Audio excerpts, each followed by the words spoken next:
of Healthwise, brought to you by the St. Kitts and Nevis Medical and Dental Association. I am your host, Dr. Tishima Browne.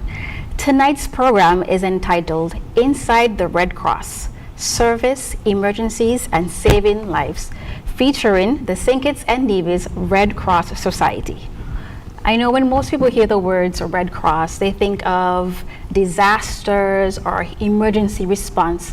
However, the organization is involved in so much more than that, from community outreach to youth development to life-saving skills training. The organization plays an important role in strengthening our communities in our federation. So tonight we'll be exploring what the Red Cross is, what it stands for, how it supports communities in needs, why it is important to learn first aid, CPR, and AED skills, and how you can become involved in the Red Cross. We will also be featuring our medical personality spotlight, where we recognize an individual who has made a meaningful contribution to healthcare in our federation. And as part of tonight's program, we will be featuring our health tip of the week, where we talk about one thing that everyone should probably know, and it is tied into our discussion about emergency preparedness and life-saving skills. So don't go anywhere. We'll be right back after these messages. Looking for a new vehicle? Horsford's Automotive Division has exactly what you need. Reliable performance, modern design, and a team committed to getting you on the road with confidence. From everyday drives to exciting upgrades, quality and service come standard. Ready to refresh your home? Visit Ashley Furniture Home Store at Horsford's. Discover statement pieces, stylish accents, and comfort designed to elevate your space instantly. Planning a project? The Building Center provides premium paints mixed to perfection and expert guidance every step of the way. Bring your ideas to life with ease. Automotive, home style, building essentials, all in one trusted destination. Make it simple. Make it smart. Experience everything Horsford's has to offer today. Try Horsford's first.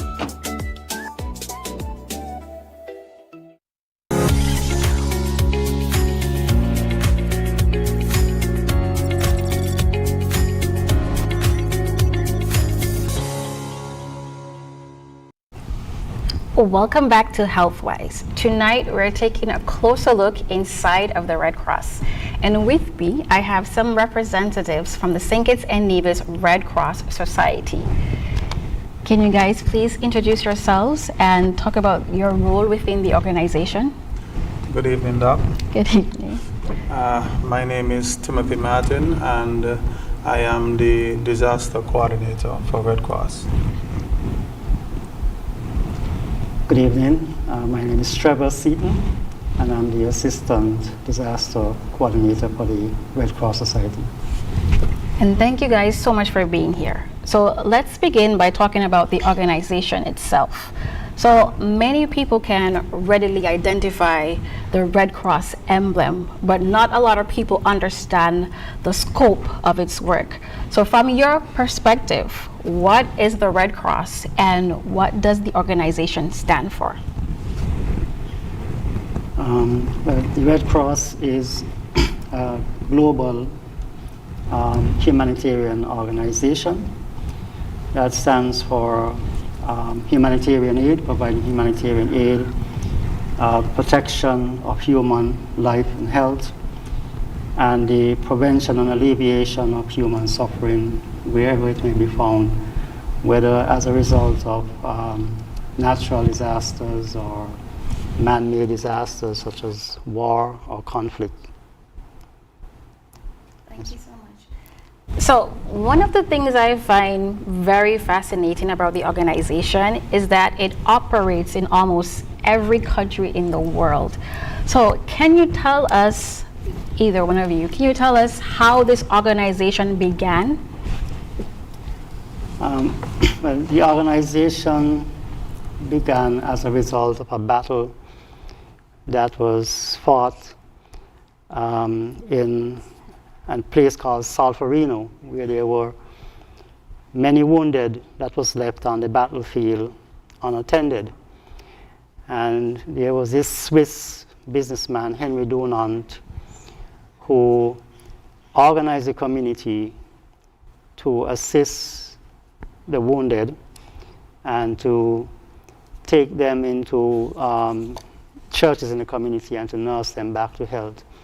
And Henry Dunant wrote a book entitled A Memory of Solferino, in which he recommended that there be relief societies organized to help the wounded in times of conflict. So in 1863, there was the formation of these national societies, national relief societies.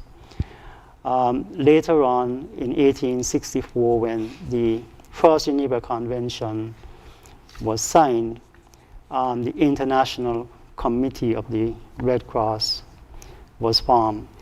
And this led to the first step in the formation of the International Red Cross movement. As a result of these wars, recognized there were many civilians that were impacted, and so they decided to form a segment within the Red Cross to deal with the humanitarian side of it, and that formed the League of Red Cross, which later changed its name to the International Federation of Red Cross and Red Crescent Societies.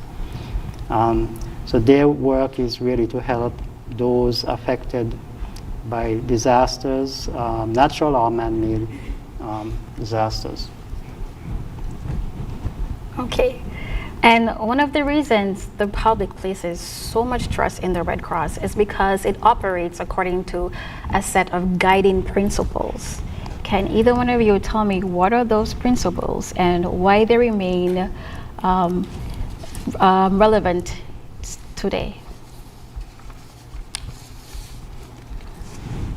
Well, the fundamental principles of the International Red Cross, these are a set of ethical, operational, and institutional guidelines that underpins the humanitarian activities. And so these guide the work of the movement globally. They are the heart of the movement efforts to protect life and health and to ensure respect for the human beings. So these principles are humanity. The movement aims to provide assistance without any discrimination to the wounded on the battlefield or to those affected by natural disasters. And the aim is to prevent and alleviate human suffering wherever it may be found. And then you have the principle of impartiality. The movement makes no discrimination as to nationality or race. So regardless to a person's race or religious background, the Red Cross will provide endeavors to relieve the suffering of individuals. We have neutrality. The movement may not take sides in hostilities or engage in controversies of a political or racial or ideological nature. The Red Cross is independent of government and other humanitarian organizations. Red Cross is a voluntary organization providing voluntary service, not moved by any desire for gain. And we have the principles of unity and universality, which means that the Red Cross is a global movement, and its work, it ensures that its works is accessible to all, regardless of, as I said, nationality, race, or religious belief. So one of the principles that resonate the most with me is humanity. In both medicine and Red Cross, we are privileged to meet people at critical moments in their lives. And while the circumstances may differ, the mission remains the same: to help, to serve, and to ensure that no one has to face hardship alone. It's about treating each other with dignity, showing compassion, and being willing to help when help is needed most. So, Timothy, can you tell me how the Red Cross is different from the other government organizations, the hospitals, or charitable organizations? Well, definitely it is a total different entity to any governmental institution.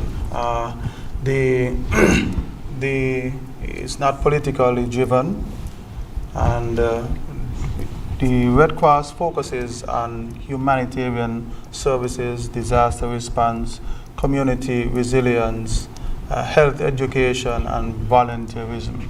So while a hospital has that core function throughout from inception, the Red Cross, when it comes to the assisting of persons, is only when there is a particular need for that. So after a hurricane passes and persons are impacted, then you would see the Red Cross muster in to render aid to these persons. Not saying that the Red Cross does not do things prior to a hurricane, but it functions in that regards where it renders that level of care, when it is necessary or needed.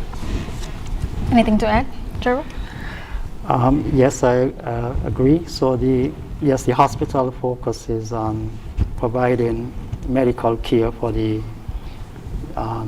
treatment for the sick, for those injured, and the Red Cross provides, as Timothy says, humanitarian aid in times of disaster, offering assistance to those in need. And as we said, based on the principles, without any discrimination. Exactly. So it's a humanitarian organization, volunteer-driven, right? So I want to ask both of you this question. What inspired you to become a Red Cross volunteer? Well,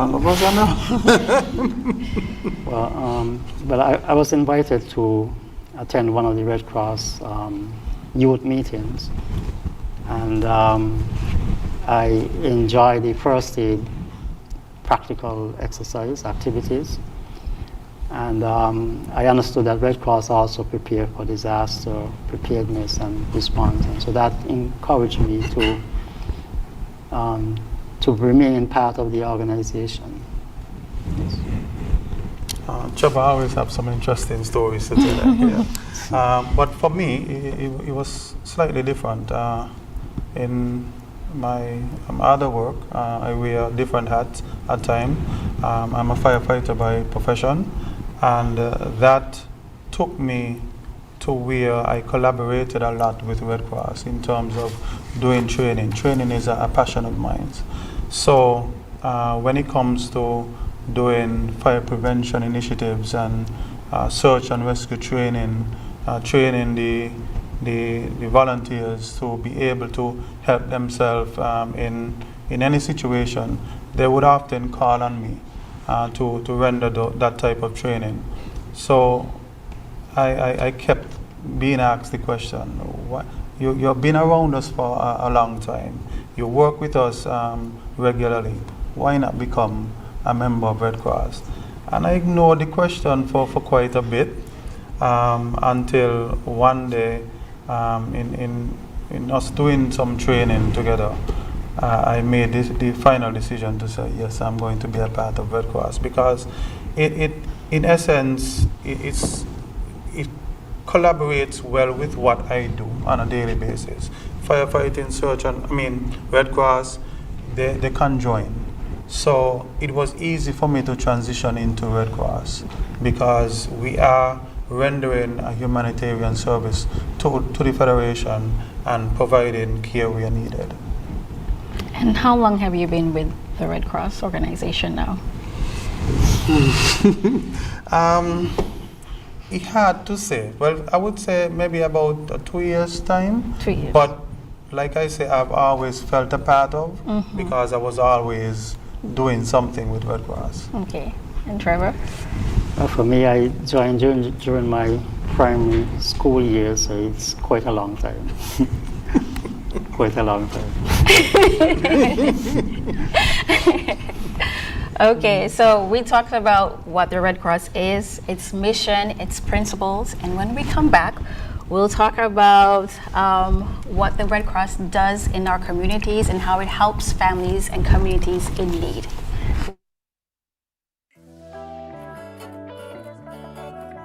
Swipe your card, live your life. National Bank Life is nice. You can spend it when you want it, how you like, where you like. Swipe your card, live your life. National Bank Life is nice. Home or away, any time of the day. Credit or debit, right in your pocket. With National Bank card, so many benefits. Oh yeah, the choice is yours. Just come and embrace it. Live your life your way with purchases big or small.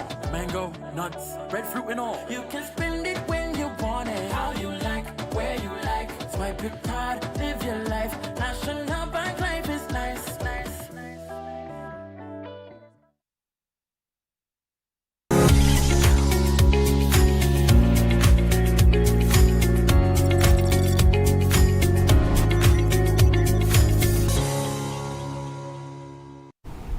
Welcome back to HealthWise. Tonight we're discussing Inside the Red Cross, Service, Emergencies, and Saving Lives.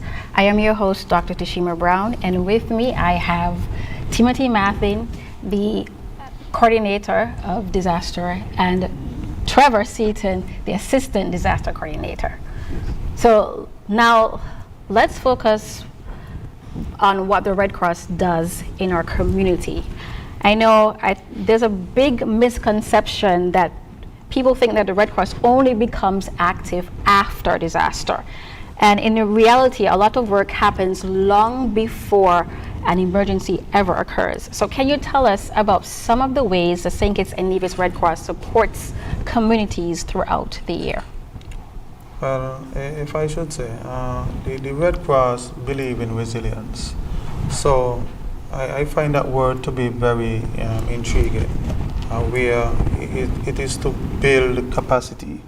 Now, disaster preparedness training is one way that the Red Cross support communities throughout the year. The more persons that are trained when it comes to disaster preparedness, when the likelihood or the unlikelihood that something like a hurricane is to affect the nation, the citizens would be more in tune as to what to do to help themselves, how to prepare themselves. So we put on a lot of training where that is concerned. When it comes to first aid, CPR, and AED training, that is one of the main goals of Red Cross, is to train persons where that is concerned. So throughout the year, we get an extensive listing of persons that request these type of trainings. And these type of training save lives, hands down. When you have to wait for an ambulance to get to wherever you are, if a next door neighbor, someone who you don't even know walking along the street, who is versed in first aid, CPR, AED training, they can jump in to save your life, your family's life. In situations like that, every minute counts. Every minute counts. So the goal, I would say, is to get everyone within the Federation at least certified, trained in these areas, so that anything happen at any time, whether night or day, any one of the citizens can jump in to save a life. Well, we can learn from the lessons, the recent lessons from Jamaica, where they were impacted by Hurricane Melissa. And we were able to see on the television communities that were cut off for quite a long time before responders were able to get to them. So as part of Red Cross training, we work closely with NEMA to train persons in the community to be part of a community disaster response team. Community members are the first on the ground in their community, the first to respond, the first to help their neighbors. And so we assist in providing the training to help them to be better prepared to help themselves and help their neighbors in times of disasters. And so they are part of a community disaster response team. Along with the first aid training, it helps to save lives. Another aspect, if I can, is the youth development program that I find to be, very, very good. We are getting our younger children, children in primary school, high school, to come out to be a part of Red Cross. The Red Cross teaches them a whole host of topics and skill-based training, where they can then go and teach the persons who they live with, their parents, their aunties, their uncles, etc., and show them what they learn within Red Cross. So teaching them at that age, you are making a succession plan for the future. Yeah, definitely. So I think it's safe to say that emergency skills are not just for doctors, nurses, or healthcare professionals, or first responders, right? Right. Emergency skills are community skills, and hopefully that we can inspire some of our viewers to take up first aid, to take up AED or CPR classes, okay?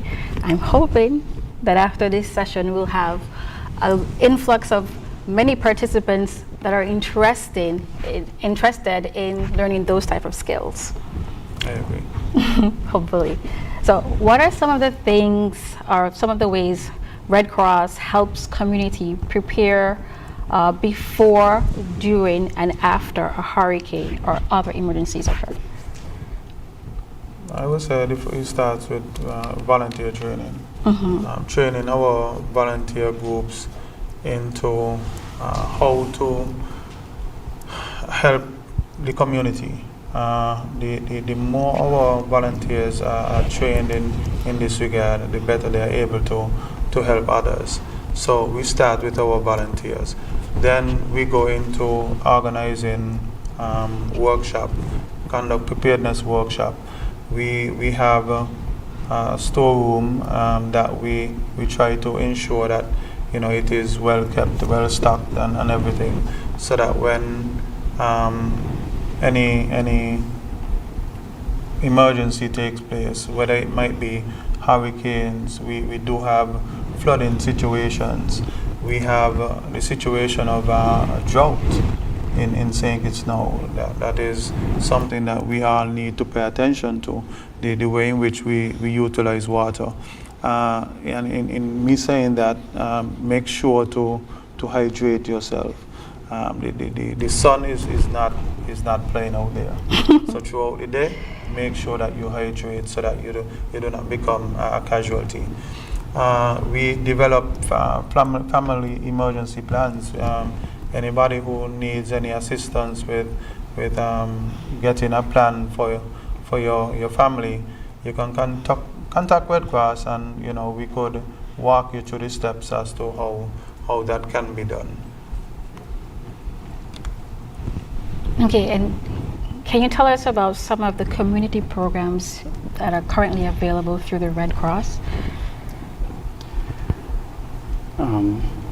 Okay, so one of the disaster preparedness programs, we conduct what we call CDRT training. That's Community Disaster Response training.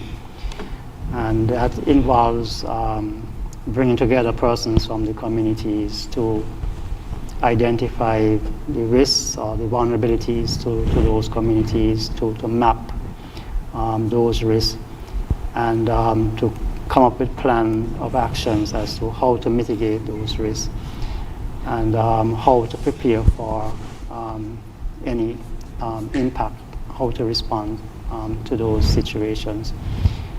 As I said before, the community persons, they are from the community, they know their risks, they know their vulnerabilities, and how best to deal with those challenges.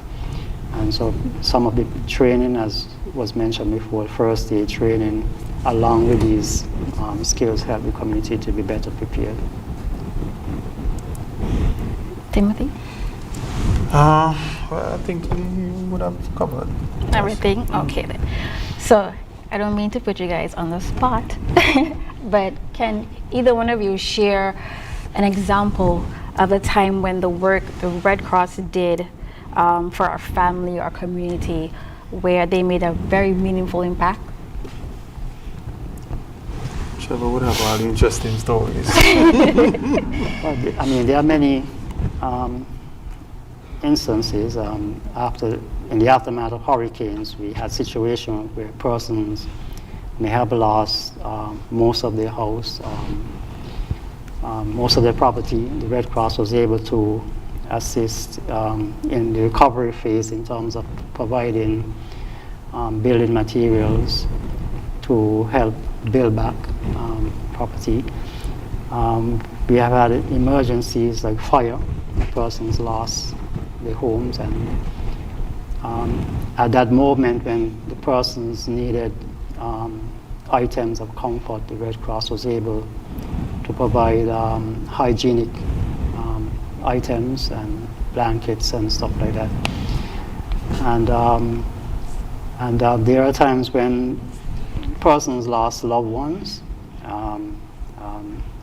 a family member passed, and they need members from the military who are overseas to come back home. And so the Red Cross again were able to write to the military, the U.S. Army for example, to release their family members in the military to come back home, and that sort of thing. And in the case of migrants, we had situations where we had migrants, shipwrecked persons. The Red Cross again provides support to them while they are seeking assistance to be repatriated, whether it's food items, hygienic items, access to health care, and that sort of thing. So the Red Cross is engaged in providing assistance as well, provide assistance to the government during COVID pandemic. We were able to provide protective items and sanitary items, well, both to the health institution and to individuals. And so we have been playing our part in support of the health authorities. Yeah, it sounds like you guys are playing a very important role, especially in those critical moments for our community, our families.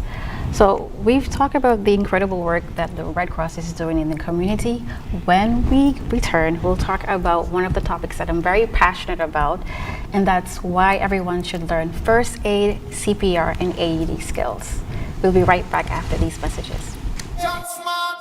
Here are your Horsford's Value Mart IGA Blue Tag specials. Running June 11th to June 24th. David Sunflower Seeds, $7.99. Essential Everyday Mayonnaise, $20.99. Essential Everyday Barbecue Sauce, $7.99. Essential Everyday Single Slice Cheese, just $8.99. Blue Bonnet Margarine Quarters, $6.99. Breyers Ice Cream, $26.99. And now our value deals. Essential Everyday Cooking Oil Spray, $9.99. Essential Everyday Roasted Peanuts, $11.99. Starkist Tuna Water and Oil, $3.99. Essential Everyday Dish Detergent, $8.99. The Colgate Toothbrush Medium and Soft, $4.99. VO5 Shampoo and Conditioner, $5.99. Shop Smart, Shop Value Mart. Tell them in Spanish. Sea listo y haga sus compras aquí en Value Mart.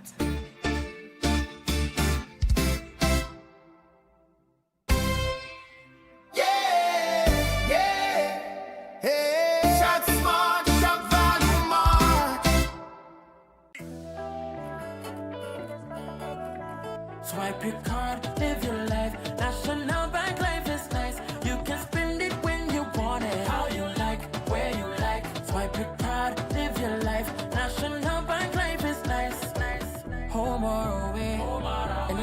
of the day.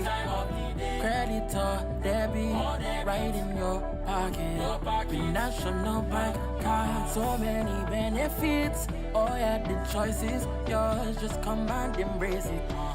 Live your life your way with purchases big or small. Mango, nuts, breadfruit and all. You can spend it when you want it, how you like, where you like. Swipe your card, live your life. National Bank life is nice, nice, nice.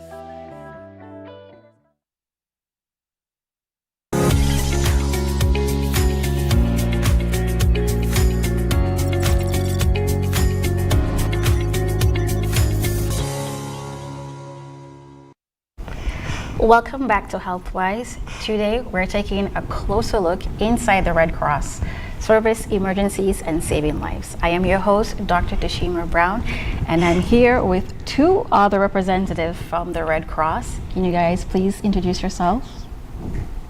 I'm Chade Garnett, Red Cross volunteer, and I am the Bastia district leader along with the branch secretary. And I'm Verslet Molyneux, and I am present leader vice president of the St. Nevis Red Cross Society. So first, we're going to talk about why everyone should learn basic first aid skills, CPR, and AED. So before we start, it's very important that we define the terms. So first aid is the immediate care given to a person who is injured or suddenly becomes ill until professional help arrives. So it preserves lives, it prevents the condition from getting worse, it promotes recovery, and it shows care when it matters most.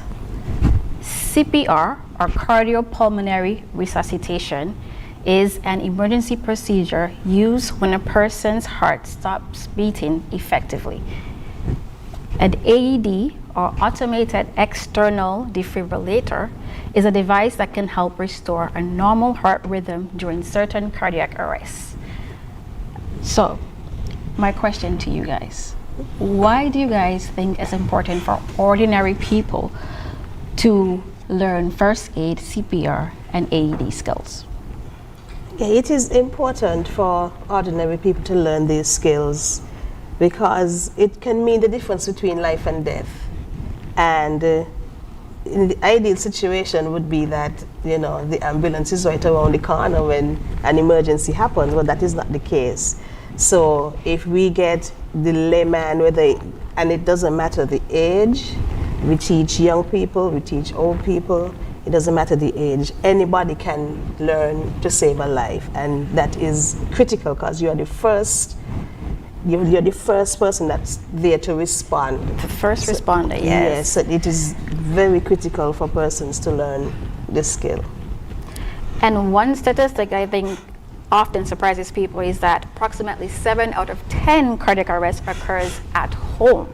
So that means the person who may need CPR is often a spouse, a parent, a child, a sibling, or a friend.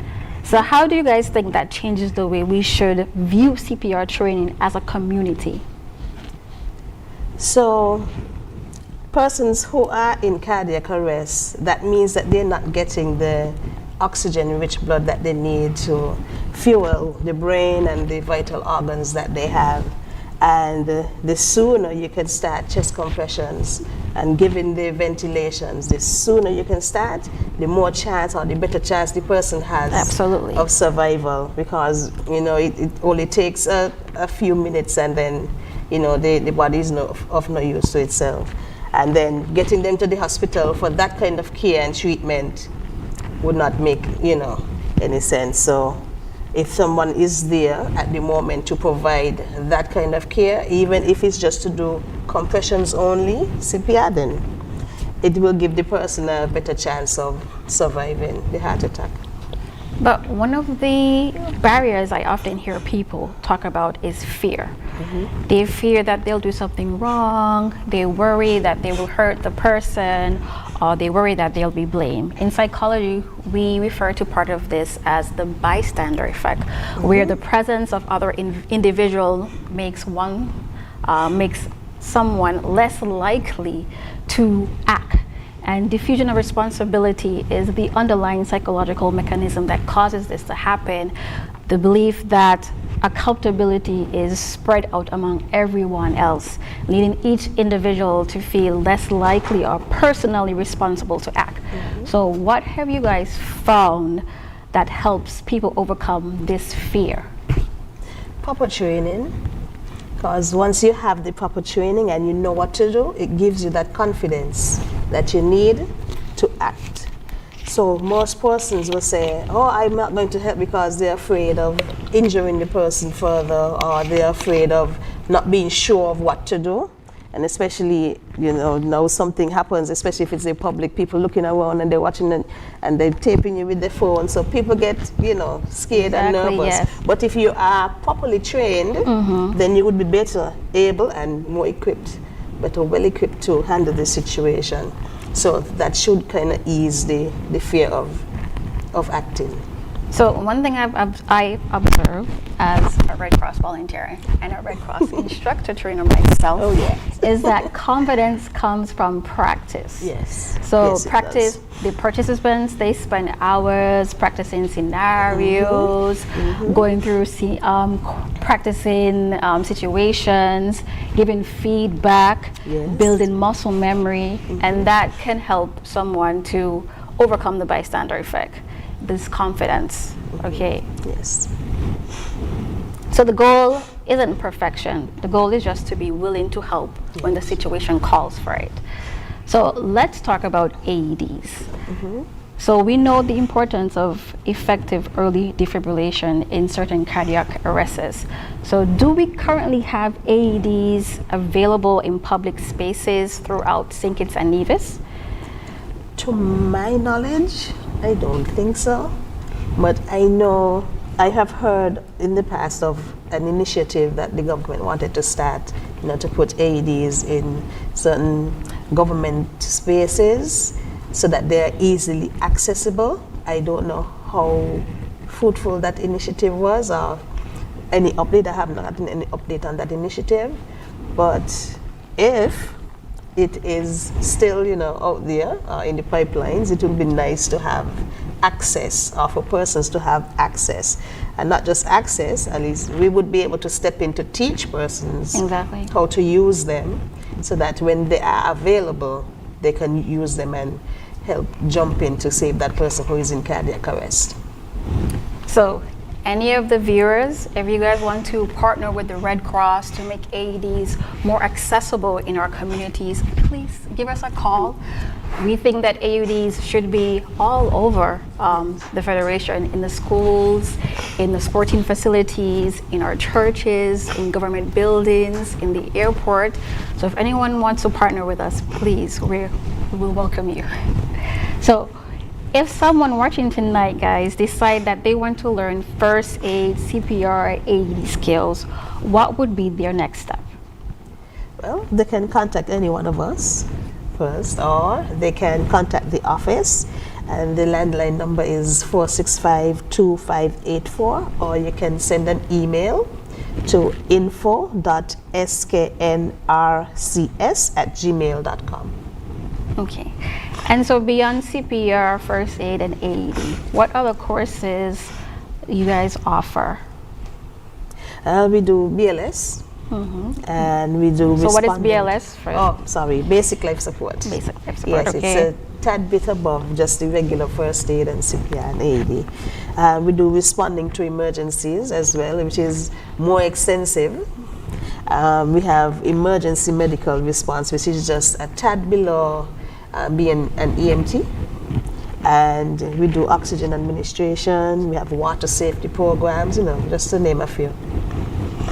And if someone has never taken any classes in first aid at all, what would you say to encourage them to sign up? Please do. Please do, please do. I would encourage anyone to learn, because the training can not only save someone else's life, but you might be able to save your own life. And getting the training and the skills, even if you want to be, or you have aspirations of being in the medical field, it will help you. Because I started as a junior as well at the age of 15, and it pushed me, it inspired me to become an EMT. And it really helped me during my training as an EMT to be better at what I was doing. Exactly. So it does help. So, thank you so much for talking about the different reasons why everyone should learn first aid, CPR, and AED. And I'm hoping that we were able to convince some of our viewers to call the Red Cross and get those training ASAP. So when we return, we'll discuss how viewers can become more involved in the Red Cross through volunteering, youth programs, and training opportunities. Looking for a new vehicle? Horsford's automotive division I'm talking has too fast. exactly what you need. Reliable performance, modern design, and a team committed to getting you on the road with confidence. From everyday drives to exciting upgrades, quality and service come standard. Ready to refresh your home? Visit Ashley Furniture Home Store at Horsford's. Discover statement pieces, stylish accents, and comfort designed to elevate your space instantly. Planning a project? The Building Center provides premium paints mixed to perfection and expert guidance every step of the way. Bring your ideas to life with ease. Automotive, home style, building essentials, all in one trusted destination. Make it simple. Make it smart. Experience everything Horsford's has to offer today. Try Horsford's first.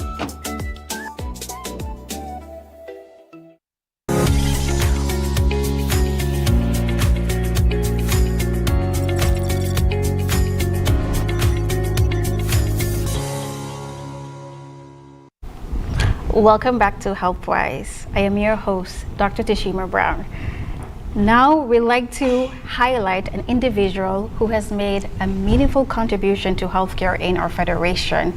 Our medical personality spotlight shines on Kelinda Liebert Pringle.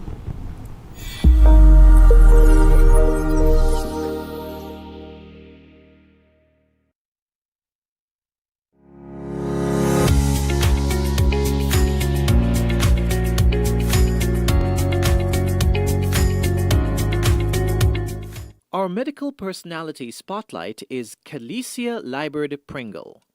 Kalicia Liebert Pringle is a community nurse midwife stationed at the Keon Health Center. In 2010, Kalicia began her nursing education at Clarence Fitzroy Bryant College. She was part of the first cohort of nurses to graduate with a Bachelor of Science degree in general nursing through a partnership with the University of the West Indies, Mona, Jamaica. Kalicia returned to CFBC in 2019 to pursue post-basic midwifery training. She graduated summa cum laude and was awarded the President's Excellence Award in 2020. She went on to pursue advanced studies at Walden University, where she earned a Master of Science in Nursing with a specialization in public health nursing. Today, Kalicia combines clinical expertise, academic excellence, and a genuine passion for service in her role as community nurse midwife. Beyond her clinical responsibilities, she remains actively involved in advancing the nursing profession and currently serves as Assistant Secretary of the St. Kitts Nurses Association. Kalicia says she is committed to empowering individuals and families through education, advocacy, and compassionate care while promoting healthier communities through evidence-based practice and public health initiatives. Our medical personality is Kalicia Liebert Pringle.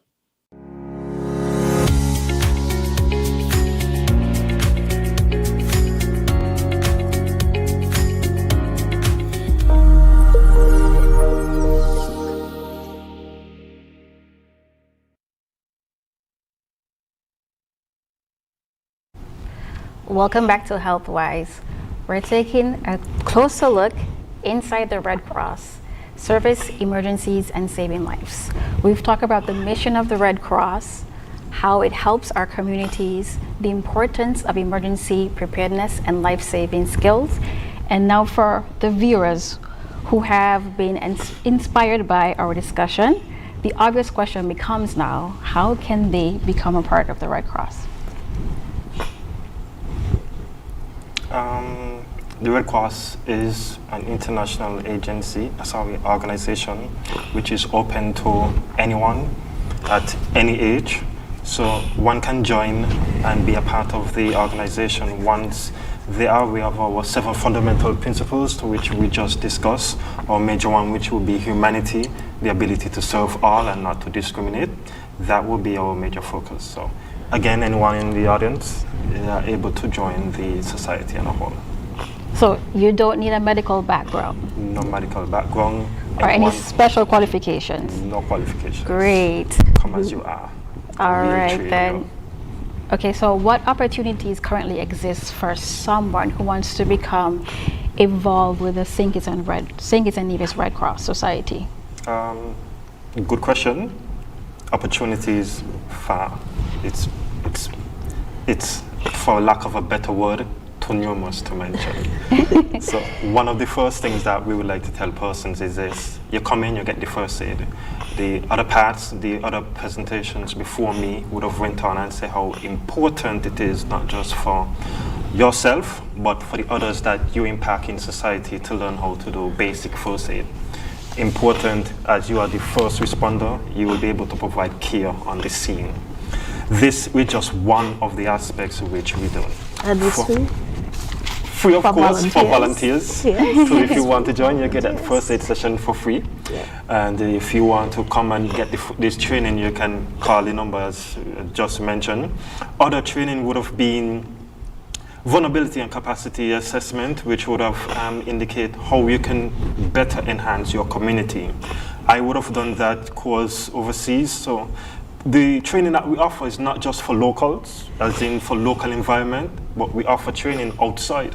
Currently, myself, other participants here are doing the ability to execute training by McKinsey, a global consulting firm that teaches you leadership skills. So this is just, as I said before, the opportunities for training advancement is far.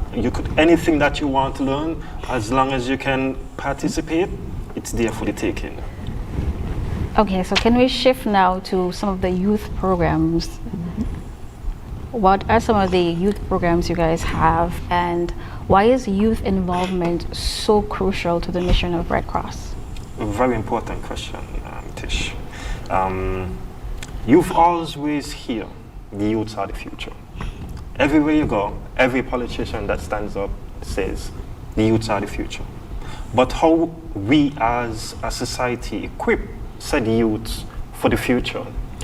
For us as Red Cross youths, one thing I would like to envision is to give them the proper training, the proper skill sets for future advancement. How do we do that? I always like to bring it up, back to our 7 fundamental principles, important. Once one can learn these principles, humanity, volunteer service, to give back of your time without any remuneration is important, then you can lead a productive life as a citizen. So we want to make sure that you as a youth at 5 years of age up to 30, you are better equipped to be that future to which we are equipping you for. So it's a hand in hand. So we train you so that when we become old, we know that the persons then who come after us are equipped to handle or deal with our issues that we might face. Yes. And can either of you share a memorable volunteer experience that reminds you the importance of the work that you're doing right now? Back to me, the most recent one was the search and rescue that we did with Fire and Rescue, the St. Kitts Nevis Defense Force, along with other participant stakeholders. These are just a few of what we would have done in terms of giving back. We would have done more of sports day session earlier this year, which would have been mainly to give back to the youths of the Federation as well. Very interesting work. So now it's time to take a look at what's happening at the Joseph and Franz General Hospital. Here's our medical bulletin.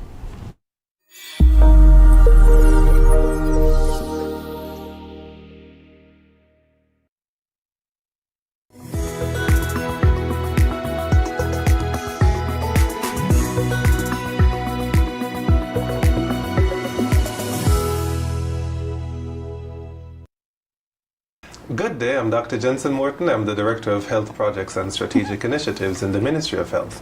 And today I'm here to have a wonderful interview with a special guest. It's Nurse Nisa Tyson. She's the president of the St. Kitts Nurses Association, and she's also currently the nurse in charge of the Old Road Health Center. Good day, Ms. Tyson. Good afternoon, Dr. Morton. All right. So, Mrs. Tyson, what made you choose nursing as a profession? What made me choose nursing? In the first instant, I didn't choose nursing. Nursing was nothing I wanted to do. I wanted to be a vector control officer. Oh. But there was no position for vector control officer. And so they introduced us to nursing attendant that time. I think the government had a scheme like these steps. They had a scheme that persons can come in and choose whatever area. And so that was offered, and so I went in, and based on the experience that I had, I had an experience with an accident. I got in a terrible accident, and with my right ankle, and I couldn't walk, I couldn't do nothing for myself. And the nurses did everything for me, and I was very pleased with how they treat me, how they took care of me and care for me, not only me but my families. And so I decided I want to be a nurse to make a change in somebody's life. So that's why I'm a nurse today. Okay. So one thing good with nursing in St. Kitts is that there are lots of opportunities for growth. In your opinion, what are some nursing needs in St. Kitts and Nevis today? Okay, some of the nursing need, I would say, I remember when we came into nursing, one of the things that was required of us is to, as we became a registered nurse, after registered nurse, we had to be a nurse midwife. And so you don't have a lot of midwife now, so that is one of the need that we need, the nursing need. A nurse explain for persons what's a midwife. So a nurse midwife is a nurse who has specialized training and education in caring for the mother and the child and also the family. And so the nurse midwife go to the college and get special training in that area where she can deliver baby, she can take care of the baby after the baby has been born, and also the mother. Take care of the mother maternally and postnatally, and also in regards to public health, the nurse midwife also cares for the mother in that area. She has to visit the mother, she has to do postnatal care. So it's a specialized area that nurses are trained for. Okay.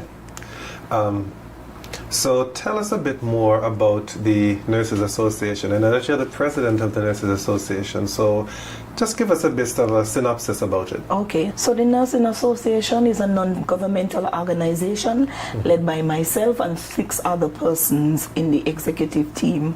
Our role is to be advocate for nurses. We advocate for nurses for better working condition, better pay, and also for education for nurses, so we can stay abreast of the different changes in healthcare. All right. So I know that at JNF currently we have over 200 nurses, and I think that in total in the country it's over 300 nurses? It's 340 to 60. 340 to 360? No, let's say 340. 340, wow, that's 340 a lot. Plus. So because you have to include nurses in the health center and nurses in hospital. Ah, yes. Yes. Does it include the nurses training in the college as well? No, those are student nurses. That's a body by itself, yes. Okay. Right. But still, if you're in charge of 340 nurses, that's probably one of the strongest associations in the country. Yes, it is. Okay. So I know that something special is happening in October. Yes. Could you just tell us a bit about that? So coming in October, from the 23rd of October until the 31st of October, is the Caribbean Nurses Organization Nursing Conference. It will be held here in St. Kitts at the Marriott Hotel, and it's a week of activities, and it brings together a pool of nurses from across the region. And our role in this conference is to bring to the table nursing education, nursing leaders, professionals, and we are going to discuss the different changes in healthcare, the different advancement, and it's an opportunity for us to collaborate with our regional body, our regional colleagues. All right. Well, thank you, Nurse Tyson, for taking time out of your very busy schedule for this interview today. And we're really hoping that the general public is appreciative of the insight into the field of nursing, and we hope that it could spark some passion into more persons from the Federation to get more actively involved in the field.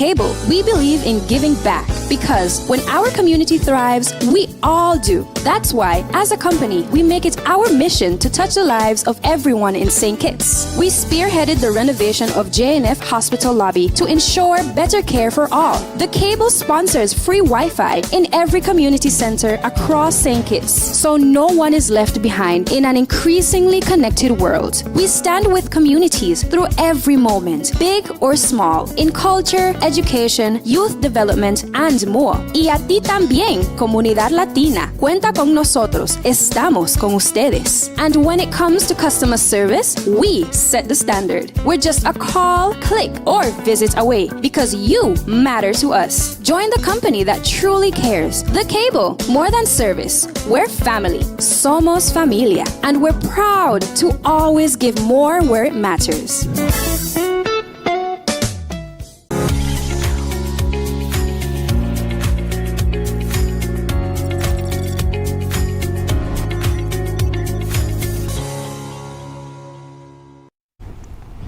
Welcome back to HealthWise, where we take a closer look inside the Red Cross, service, emergency, and saving lives. I think tonight's discussion has shown that the Red Cross is much more than an emergency response organization.